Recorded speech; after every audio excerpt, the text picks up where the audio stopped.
2024 ജാനുവരി 14 കേട്ടോ ഞങ്ങളുടെ കല്യാണം കഴിഞ്ഞത്. ഇന്നേക്ക് 1 കൊല്ലം. അപ്പൊ ഇതിന്റെ ഒരു വലിയ വീഡിയോ ഞാൻ എൻ്റെ യൂട്യൂബ് ചാനലിൽ അപ്ലോഡ് ചെയ്തിട്ടുണ്ട്. കാണാത്തവരൊക്കെ ഉണ്ടെങ്കിൽ ഒന്ന് ജസ്റ്റ് കണ്ടു നോക്കണം കേട്ടോ. അപ്പോൾ ഞങ്ങളുടെ ഫസ്റ്റ് ആനിവേഴ്സറി ആണ്. ഭയങ്കര സ്പെഷ്യൽ ആയിട്ടുള്ള മൊമെന്റ് ആണ് കേട്ടോ. എല്ലാവർക്കും ഫസ്റ്റ് ആനിവേഴ്സറി ഒക്കെ സ്പെഷ്യൽ ആയിരിക്കുമല്ലോ. അപ്പൊ ഞങ്ങളുടെ വീട്ടുകാരെല്ലാവരും കൂടിയിട്ട് കുട്ടിയതായിട്ടൊന്ന് ആഘോഷിച്ചിരുന്നു കേട്ടോ. ഇത് ചേട്ടന്റെ വീടാണ്, എൻ്റെ ഹസ്ബൻഡിന്റെ വീടാണ്. അവിടെയാണ് ഞങ്ങൾ ആഘോഷിച്ചത്. ഫസ്റ്റ് വെഡിങ് ആനിവേഴ്സറിക്ക് നമ്മൾ കേക്ക് കട്ട് ചെയ്തില്ലെങ്കിൽ മോശമാവില്ലേ. അപ്പോൾ ഒരു കുട്ടി കേക്കൊക്കെ കട്ട് ചെയ്തു. എൻ്റെ പപ്പയും മമ്മിയും ചേച്ചിയും ചേച്ചിയുടെ ഹസ്ബൻഡും എല്ലാവരും വന്നിട്ടുണ്ടായിരുന്നു. പിന്നെ ഡാഡിയും മമ്മിയും എല്ലാവരുമായിട്ട് ഞങ്ങൾ ചെറുതായിട്ടൊന്ന് ആഘോഷിച്ചു. ചേച്ചിമാരൊന്നും ഇവിടെ ഇല്ലാത്ത കാരണം അവർക്കൊന്നും എത്താൻ പറ്റിയിട്ടില്ല കേട്ടോ.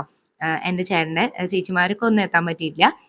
അപ്പോൾ ഞങ്ങൾ എല്ലാവരും കൂടി ചെറുതായിട്ടൊന്ന് ആഘോഷിച്ച് കേക്കൊക്കെ കട്ട് ചെയ്ത് ഫുഡൊക്കെ കഴിച്ച് അന്നത്തെ ദിവസം നല്ല അടിപൊളിയായിട്ട് ഞങ്ങൾ അവസാനിപ്പിച്ചു കേട്ടോ. ഭയങ്കര ഹാപ്പി ആയിട്ടുള്ളൊരു ദിവസമായിരുന്നു.